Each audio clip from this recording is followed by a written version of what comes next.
Hello అందరికీ, ఎలా ఉన్నారు? అందరూ బాగున్నారా? ఈరోజు వీడియో అయితే బెండకాయ మజ్జిగ పులుసు చేద్దాం అనుకుంటున్నానండి. దానికి ఏమేం కావాలి, ఎలా చేయాలో చూపిస్తాను, వచ్చేసేయండి. ముందుగా ఉద్దిపప్పు, శనగపప్పు, ఎండు కొబ్బరి, పచ్చిమిర్చి, తెల్లగడ్డ, తెల్ల నువ్వులు, కొత్తిమీర, కొద్దిగా ధనియా పౌడర్, కొద్దిగా ఉప్పు వేసుకొని పేస్ట్ చేసుకోవాలి వీటినంతా మొత్తం. బెండకాయ ముక్కల్ని చిన్నగా తరిగేసేసి ఆయిల్ వేసి ఇలా బాగా మగ్గేంత వరకు వేయించుకోవాలి. తిరువాతికి ఎండుమిర్చి, కరివేపాకు, ఎర్రగడ్డ, ఆవాలు, జీలకర్ర, పసుపు, ఆయిల్. మజ్జిగ పులుసు అన్నం కదండి, ఇలా పెరుగు తోడి వేసుకొనేసి దీన్ని వచ్చి కొంచెం వాటర్ వేసి లైట్గా ఉప్పు వేసుకొని కొంచెం నీళ్ళగా కొట్టుకొని పెట్టుకోవాలి. నేను ఇందాక ఒక ఐటెం మర్చిపోయానండి దీంట్లోకి వేసింది. రైస్ కూడా కొద్దిగా మనకు అంత రైస్ కూడా ఒక హాఫ్ స్పూన్ అనుకోండి. రైస్ వాటర్ నానబెట్టేసి నానిన తర్వాత మిక్సీకి పట్టేటప్పుడు ఆ రైస్ కూడా వేసుకోవాలి. అలాగే ఇప్పుడు కొంచెం ధనియా పొడి కూడా వేసాను. ఇప్పుడైతే దీన్ని పేస్ట్ లాగా మిక్సీ పడతా. పేస్ట్ అయితే రెడీ అయిపోయిందండి. ఇది పెరుగు ఉంది కదండి, ఈ పెరుగులోకి ఈ పేస్ట్ అంతా వేసుకోవాలి.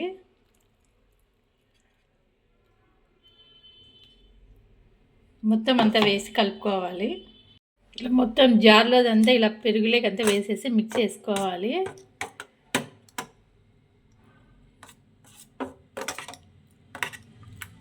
ఇప్పుడు తిక్కుగా ఉంది కదండి, కొంచెం వాటర్ వేసుకుందాం. వాటర్ అయితే పడుతుంది. దీంట్లో మొత్తం అంతా కారము, ఉప్పు అన్నీ వేసామండి. ఇప్పుడైతే తిరువాత చేద్దాం. తిరువాత వేసుకుందాం.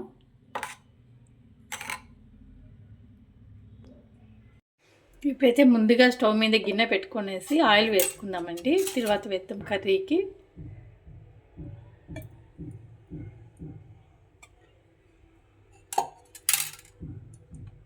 ఒక 2 స్పూన్స్ ఆయిల్ వేసుకున్నాను. ఇప్పుడైతే ఆయిల్ వేడెక్కింది. ఆవాలు, జీలకర్ర వేసుకున్నాం.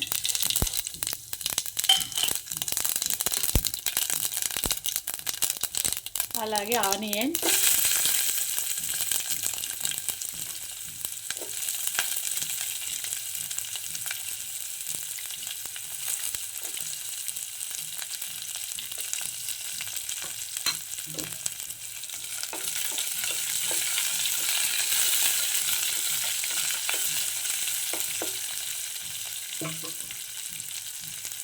కొంచెం ఎండుమిర్చి, అలాగే కరివేపాకు,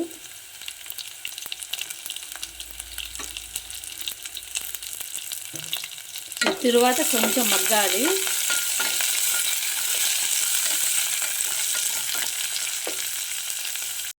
ఇప్పుడైతే తరువాత కొంచెం మగ్గింది చూడండి. ఎర్రగడ్డ అనేది పచ్చివాసన పోయేంత వరకు తరువాత పెట్టామనుకోండి, చాలా బాగుంటుంది. మగ్గిన తర్వాత ఇవి వేయించుకొని పెట్టుకున్నాం కదండి బెండకాయలు, ఈ బెండకాయలు కూడా వేసి కొంచెంసేపు మగ్గనివ్వాలి.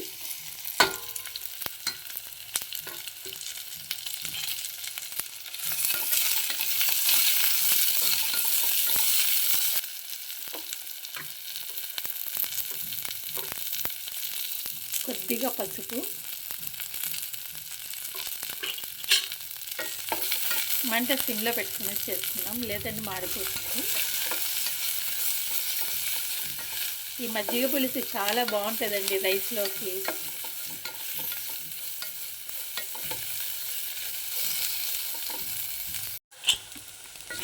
బెండకాయలన్నీ ఇలా అవ్వాలి.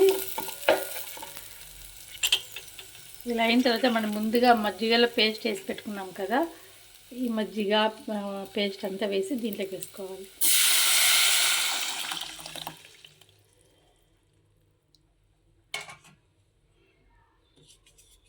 ఇప్పుడు మొత్తం ఇదంతా ఉడికేంత వరకు మనము ఉడికించుకోవాలి.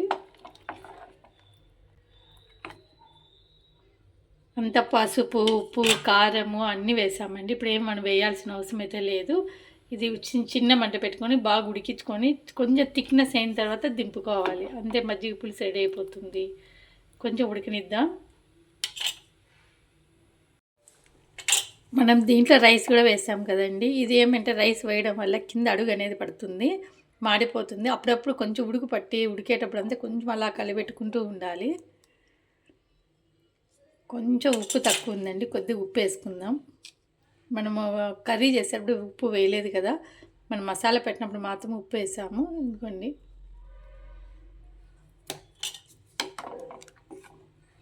కింద ఇది కాకోకుండా మనం అప్పుడప్పుడు అలా కలిపెట్టుకుంటామంటే మన కింద అనేది అడుగు అంటదు.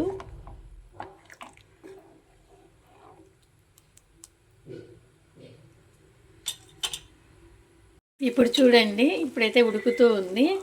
ఇలా కొంచెం బెండకాయ మనకి కొంచెం మగ్గేంత వరకు పెట్టినామంటే చాలు.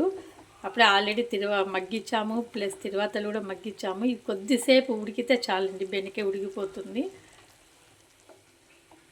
స్మెల్ చూసారా, గుమగుమ స్మెల్ వస్తుంది.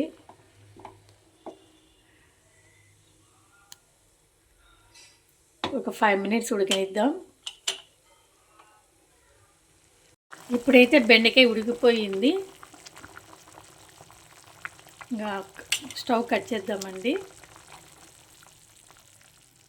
లాస్ట్లో కొంచెం కొత్తిమీర వేసుకుందాం.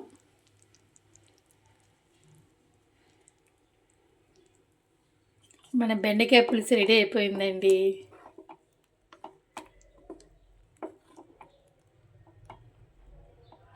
చూడండి, వేడి వేడి బెండకాయ మజ్జిగ పులుసు రెడీ అయిపోయింది.